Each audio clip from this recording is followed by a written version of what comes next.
Hey everybody, it's great to be learning with you today as we start a video series all about Megillat Rut, the story of Ruth, one of the Sifrei HaTanakh, one of the books of Tanakh, and a feature on the holiday of Shavuot. In fact, even as we begin to study all about Megillat Rut, I'd like to start with the end in mind and ask a simple question. What does this Megillah, this story of Ruth, have to do with the holiday of Shavuot? The answer to that question will not only help us better understand the story that we're about to start today, but the holiday of Shavuot as a whole. So as you study in this video series, both in this lesson and in the lessons that follow, keep this question in the back of your mind. What does the story of Ruth and all of its lessons have to do with the holiday of Shavuot? But first, a little background on the story of Ruth. It takes place in the times of the Shoftim, the judges, a period that begins immediately after Sefer Yehoshua comes to an end. And this story takes place roughly in the Jewish year 2800, which, if you think about it, this is the Jewish year currently of 5775, so it takes place approximately 3,000 years ago. And the reason how we can ballpark this and kind of figure it out is because one of the major players in the story of Megillat Rut, Boaz, who we'll learn about later, is actually identified by the Gemara, the Talmud, as Ibtzan, the 10th of these judges, of these Shoftim, and this is the time when Ibtzan lived, in around the year 2800. So if we were to kind of ballpark it, we're talking about a story that took place after the times of Yehoshua, right around roughly the time of Devorah, who we'll learn about perhaps another time, and roughly 3,000 years ago in terms of current Jewish history. Well, let's meet some other people now in the story of Megillat Rut, starting with Elimelech, his wife Naomi, and their sons Machlon and Kilion. Elimelech is a very important person in the Megillah, even though he appears for a fairly short amount of the time. And he and his wife, Naomi, have these two sons, Machlon and Kilion. Whether or not those were their actual names is something we'll discuss together in class. Elimelech, Naomi, Machlon, and Kilion reside in a place called Beit Lechem, a city just to the south of Yerushalayim, as you can see on your map there. And Beit Lechem, Bethlehem in English, is a very important city not only for Jewish people but for other religions as well.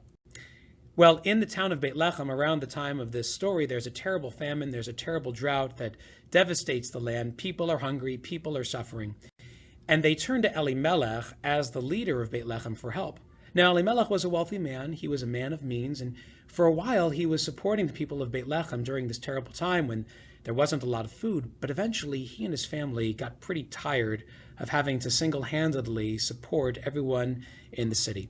So he and his family reached the decision to leave Beit Lechem and to travel to a new place called Moab, a place that we'll describe and discuss a little bit more together in class.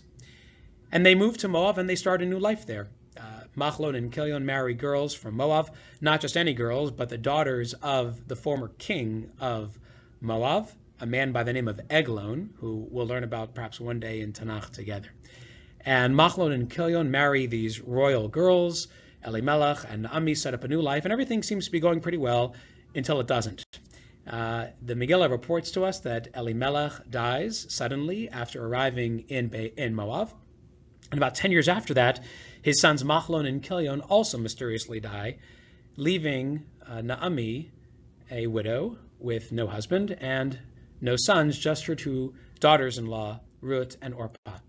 And Naomi makes a very difficult decision to leave Moab and to return to Beit Lechem.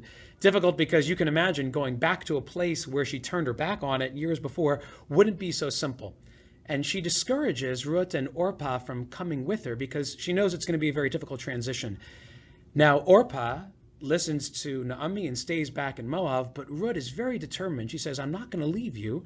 I'm going to go wherever you go. And we'll read the beautiful words that she uses to convince Naomi that she really wants to stay with her together in class.